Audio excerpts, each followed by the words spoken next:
Before we get started with today's game hunting journey, I just want to let you know that I need your help. We are trying to hit 1,000 subscribers before the end of 2023, and I can't do that without your help. So I wanted to make this a little more interesting. We're coming up pretty close to the 150th episode of the Bargain Game Hunter, and I figure what better way to celebrate such a milestone than to hit 1,000 subscribers before we hit 150.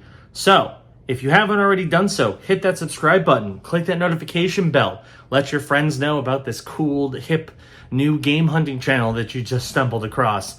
And if we can hit 1,000 subscribers before we hit 150 episodes of the Bargain Game Hunter, we're going to do a pretty epic giveaway episode where I will go out game hunting and find games specifically to give to the community. Don't miss out. Hit that subscribe button. Encourage your friends to do so. Let's get back to game hunting for another episode of the Bargain Game Hunter. All right, well, my camera cut out right as I was about to check out, but I did pick up a grand total of 9 games. We did have to do some negotiating. So it looks like they flat priced their games at $8 according to the sign. But typically I'm able to get a little bit better of a deal. So they originally quoted me $6.50, which was still a little higher than I wanted. So then I was just given 1 game for free, and that kind of made up for it. So I got 9 games for $55, which is not bad considering what I got.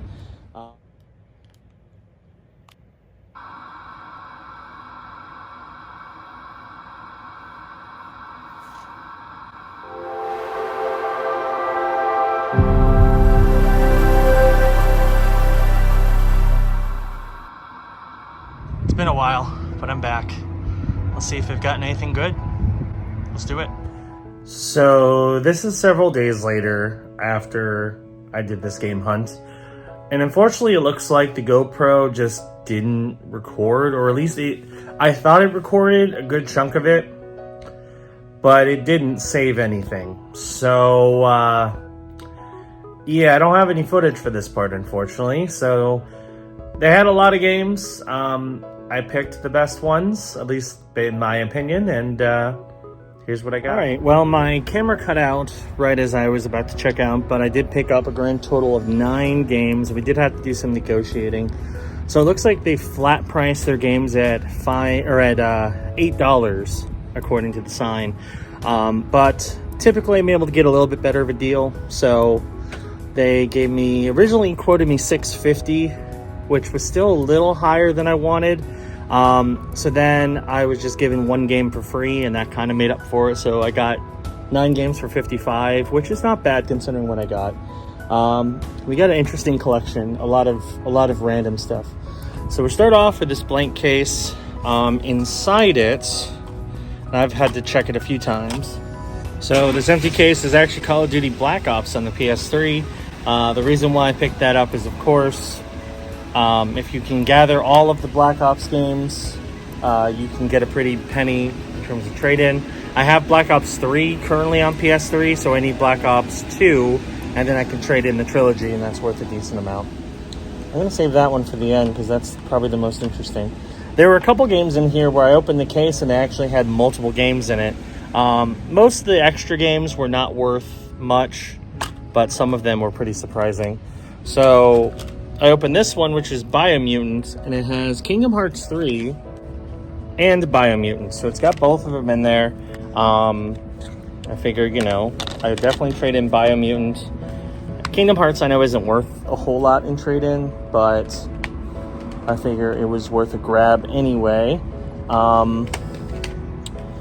Next, we have an absolutely destroyed case for Call of Duty Black Ops 3 on the PS4. That game's worth something. It's not worth a ton, but it's worth a decent amount of trade-in. So I figured I'd snag it, trade it in. Then I got a few collection games. Battle Stations Midway on the Xbox 360. It's a World War II flight and naval combat sim. Looks pretty fun. I think I played it back in the day, but figured I might as well grab it. I did grab this mostly because that way I don't have to open my sealed copy. I have Pocket Bike Racer on the Xbox 360. I have a sealed copy that I got last year at a pawn shop in St. Petersburg, and I'm going to keep it sealed. So now I have an open copy that I can actually play if I want to play Pocket Bike Racer for some reason. This one might surprise you because I don't really need it, but my copy is old, and this one's in pretty good shape, so I figured I'd grab it as a backup. We have Sid Meier's Civilization Revolution on the Xbox 360. I love that game. I played it to death. My copy that I bought back in 2008 is still holding on, but in case something happens to it, I wanted to have a backup copy, and I figured this was a good opportunity to get one. This one I'm pretty excited about. We have NCAA Football 2011 on the PS3. This is the second to last, well, not second to last, but it's one of the more valuable NCAA football games. It's complete. It's in good shape. It's got Tim Tebow on the cover. I haven't owned an NCAA football game in a while, so I figured I'd snag it for a good price. Then we got Medal of Honor Vanguard on the Wii. This was the last Medal of Honor game that came out on the Wii and the PS2. So yeah, I figured I'd snag it. It's a Medal of Honor game on the Wii, the last one to come out on the Wii. And then I got this, and this one's a pretty wild one. So it says Dragon Ball Z Kakarot on the PS4, and I would have gladly taken that because I've been looking to find that game for cheap enough. But then I opened it, and it's got 2 discs in it, but one of them is much more exciting than the other. We have Returnal on the PS5, and then below it we have just the play disc for Cyberpunk on the PS4. So one of them is clearly more important than the other. Returnal is, I'm pretty sure, worth a decent amount in trade-in still, so I'm definitely going to trade that in. Cyberpunk, I'm just going to keep that disc in case I find maybe the other one somewhere. Then I'll have a complete copy that I can trade in. But yeah, overall, I think I did pretty well for 55. The stuff I traded in, I think I can trade in and get a good amount of credit, and then the stuff I'm keeping, nice little additions, nothing crazy, but overall, pretty happy. All right, so I am back with some online pickups, and I was supposed to have 3 items today. I only have 2 of them. Thanks. Shipping problems. It's a long story. I don't want to talk about it here, but watch the shorts on the channel if you want to find out what happened to my collector's edition of Tears of the Kingdom. I still don't know. But I did get 2 of the items. I originally ordered 3 items, all relating to Legend of Zelda Tears of the Kingdom, and the 2 that I got are pretty good. So we'll start off with the Legend of Zelda Tears of the Kingdom Amiibo. It's supposed to do some cool stuff in the game, so pretty neat. Figured I'd grab it, especially because the Zelda Amiibos tend to sell pretty quickly, so I figured I'd snag it while I could from Amazon. I paid full price, of course, as did I with this. And it's funny because I really wanted this when it first came up, available for pre-order. Couldn't get it. It's the one item I couldn't pre-order. Oddly enough, I was able to pre-order the collector's edition of the game, which I still don't have, and the actual Switch, which I had to cancel because of financial problems. But I did finally get this from GameStop when it became available after release. And I'm very happy I did, because this is one of the items I wanted the most.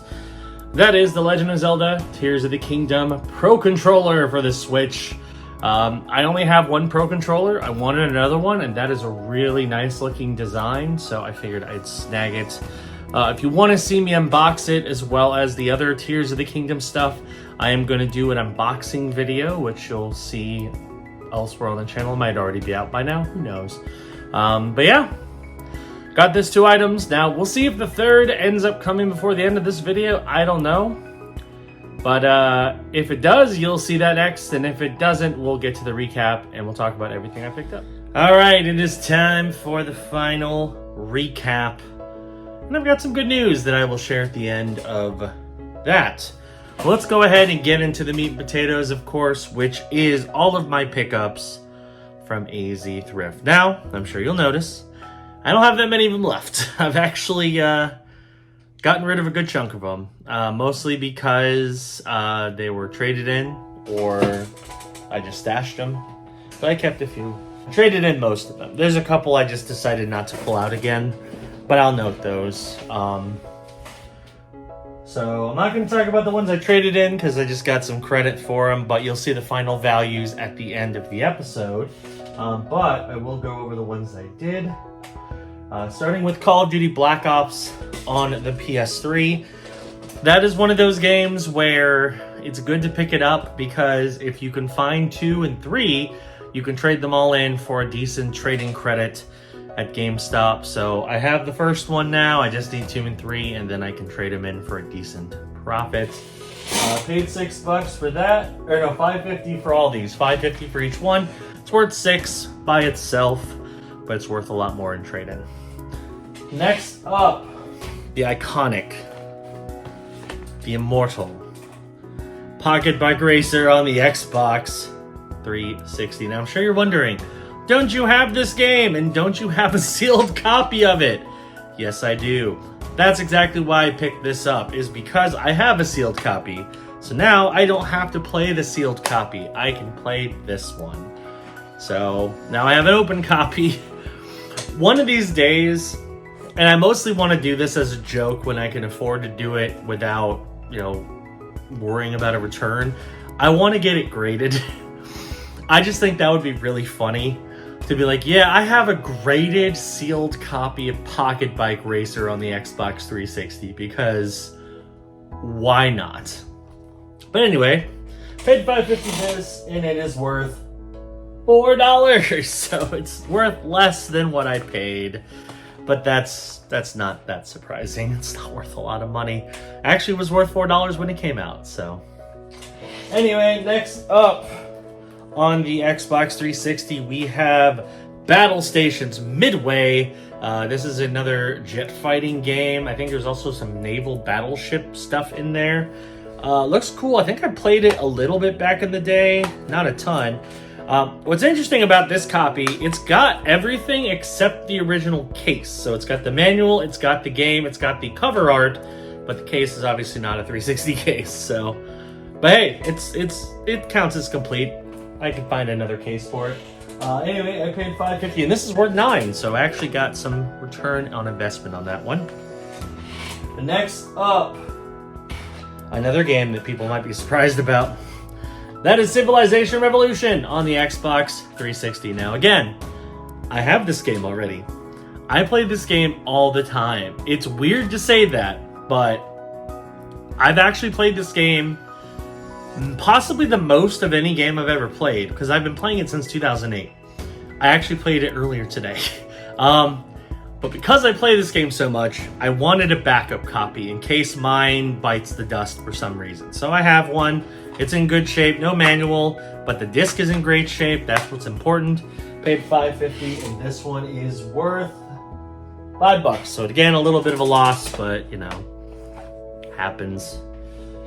Next up, we have NCAA Football 11 on the PS3. This one is worth a lot of money on the PS2, not so much on the PS3, but I don't have any NCAA games currently, NCAA football games.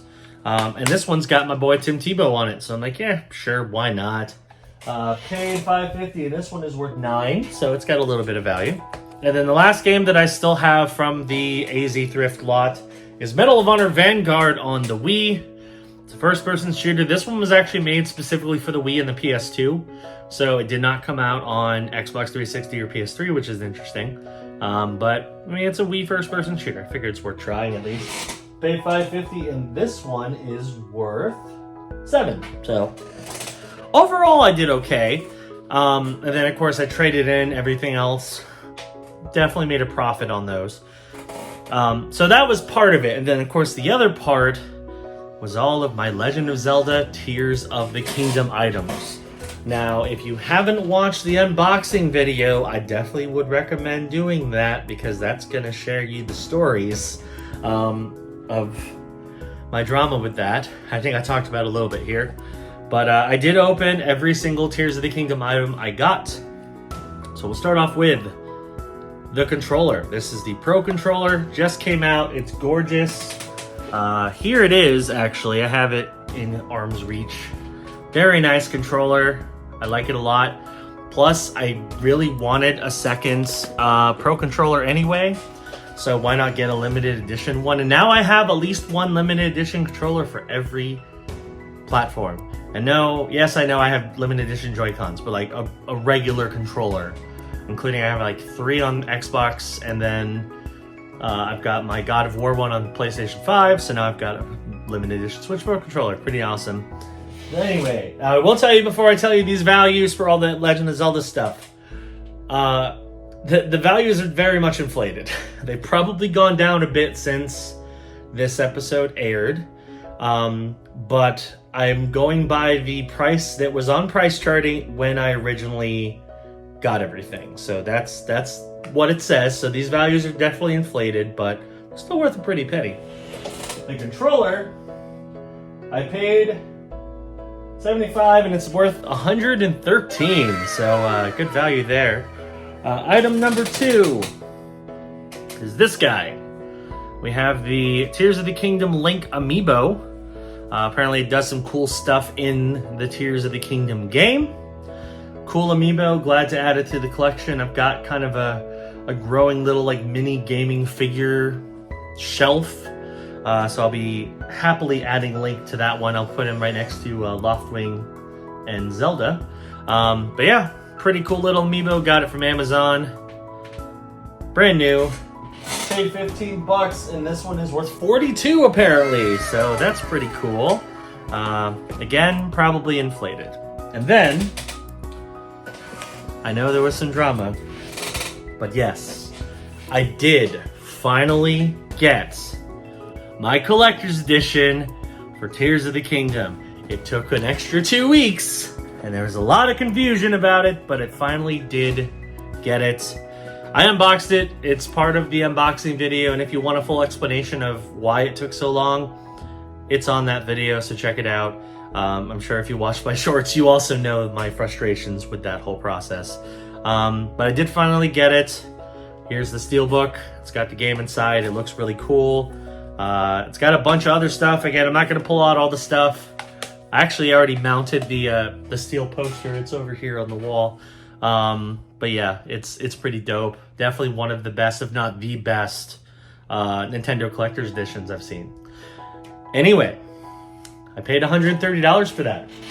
And according to price charting, that is worth $198. So, Nintendo Collector's Editions tend to retain their value.